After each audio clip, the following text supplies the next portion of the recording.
கதை நேரம். சிங்கமும் எலியும்.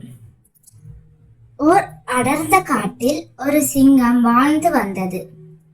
ஒரு நாள் அது மரத்தடியில் ஓய்வெடுத்துக் கொண்டிருந்தது. அப்போது ஒரு சின்ன எலி அதன் மேல் ஏறி விளையாட ஆரம்பித்தது.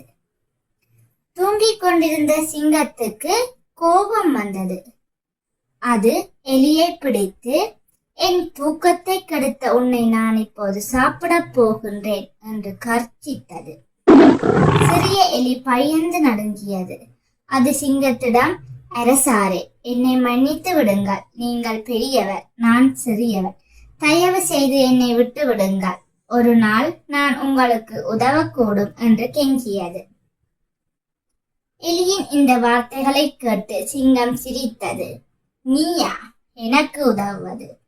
ஒரு சிறிய எலி எப்படி ஒரு பெரிய சிங்கத்துக்கு உதவ முடியும் என்று கேட்டது.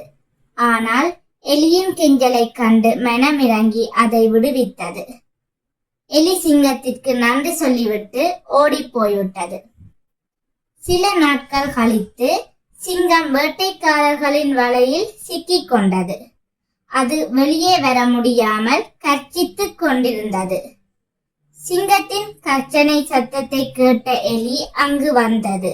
வலையில் சிக்கியிருக்கும் சிங்கத்தை பார்த்த எலி, அரசாரே, பயப்பட வேண்டாம், நான் உங்களுக்கு உதவுகிறேன் என்றது. தன் கூர்மையான பற்களால் வலையை கடித்து கொஞ்சம் கொஞ்சமாக அறுத்தது. சிறிது நேரத்தில் வலை அருந்து சிங்கம் வெளியே வந்தது.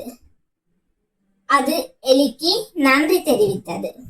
நீ சிறியவனாக இருந்தாலும் நீ சொன்னது போல எனக்கு உதவி இருக்கிறாய்.